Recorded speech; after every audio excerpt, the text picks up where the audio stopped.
Hello, Sunday Adelaja here. Welcome back to our class on Africans and black people. Are black African people caste?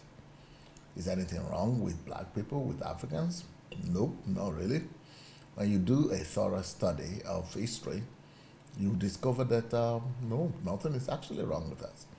It's just that the people who had the power and the control over history and colonized Africa, well, they took advantage of history and they removed us from history, writing only about themselves. Now that, thank God, that a lot of Africans are becoming literate, we can now go into the history books and do the research and find the facts that have always been there. And some of these facts were recorded by white people themselves. So today, I'm going to be talking about how Africans brought civilization to Europe. And, I wrote a whole book on that. So if you don't have that book yet, you see it here on the screen, you can go get it. Well, are black African people cursed? No, they're rather a blessing to the world and to Europe especially. How Africans brought civilization to Europe. Now, we will move directly to the contribution of Africans to European civilization. Let us begin with ancient Europe, where Africans brought civilization to as such. The first European civilization was founded on the island of Crete. It was called the Minoan culture in honor of Minos, the mythical king of Crete. So this is Crete, and this is the connection between Africa. You see Africa down there, between Africa and Mediterranean Sea. Then you see Cyprus, then you see Crete. You see Crete, you see Asia Minor, then you see Greece. So it is through Crete that Africans got to Greece and Europe. It was the first point of stop.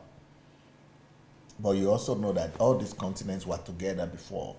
They were joined together, so it was easier at that point for them to be able to move over to that other place when the whole thing was still together. So ancestors of Cretans were a branch of Western Ethiopians originally from Africa. They lived on the meadows of North Africa until the region dried out and turned into a vast desert. Okay, so that's talking about where they're coming from. When the sands of the Sahara intruded into their homeland, they sailed into the sea and founded a coastal culture on Crete and other neighboring islands. British archaeologists, what we are saying is hypothesis, right? They could have moved before the land was divided, or they could have sailed after the land was divided. British archaeologist Otto Evans, the first person to prove the existence of the Minoan civilization, noted that the influence of culture came to Crete from the Libyan Sea, the part of the Mediterranean Sea, even before the start of dynasties rule in Egypt. So this was even before Egypt when they had moved over there. This Oxford graduate was convinced that Africans had migrated to ancient Crete and that residents of the Nile Valley had inhabited southern Crete, as indicated by many ties between them. Numerous matches found in tombs of Cretans and pre-dynastic Egypt inhabitants, similar history. So historian Henry Hall, also an Oxford graduate, shared Evans' position and indicated that those Cretans that had sailed from the coast of Africa had brought seeds of civilization that evolved into the great Minoan civilization, a younger and more prominent, although less long-living sister of the Egyptian civilization. Okay, so this is the way that all looks. So Crete is the connection between Africa and Europe. He noted that not only similarities of material culture of the two states indicated ancient relations between Crete and Egypt, but also similarities of their religions, the double-axe religious emblem, the Cretan figure 8 shield, similar to the sword of Nate, the African goddess of hunting and war. These are all written in my book, How Africans Brought Civilization to Europe. So these are from that book. Worship of this goddess was linked to the matriarchal system of ancient Africa. And similarly, Crete also had the matriarchal system, particularly superiority of a female goddess and important position of Cretan women, as proven by their apartments in Knossos and images on the wall. Knossos in Crete, this is the archaeological discovery, the birth of the Cretan civilization. Archaeologist VERE GORDON CHILDE, commenting on the relationship between Crete and Predynastic Egypt, also singled out the Messara Plain in the southern part of Crete as a place of spread of civilization from Africa. Forms of ancient Cretan stone vases, precision of stone engraving technique, and aesthetic choice of a variety of stones reflect African tradition. This is an original 1909 black and white half-tone print that depicts a fragment of a carved stone vase found in Crete, which features an Egyptian priest with an upraised sistrum leading Cretan youths. Okay.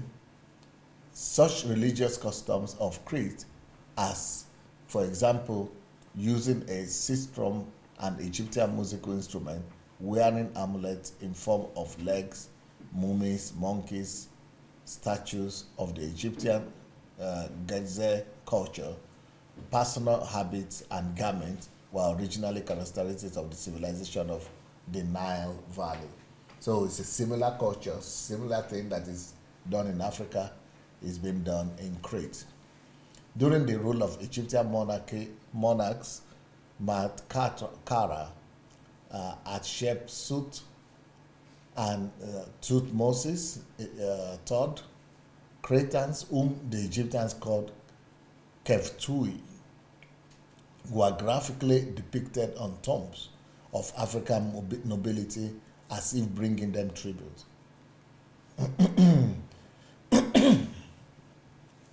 Around 1700 BC, the Minoan civilization reached its peak. This region, managed by Cretan maritime rulers from the capital Knossos, became the cultural center of the entire Eastern Mediterranean. Yeah, that's their building. The main cradles of culture and civilization were so-called palaces, complex economic and political complexes, the largest of which were in Knossos, Fest, Zakros, and Tilis. None of the palaces had fortifications. Apparently, the islanders felt perfectly safe. So these are the palaces. Kings of Crete were accommodated at Minos Palace in Knossos. It was a huge 5-story building located on the territory of over 1.5 acres. The walls of numerous rooms were decorated with beautiful murals and mosaics showing a high level of art. You see, this is the Palace of Knossos. Amazing.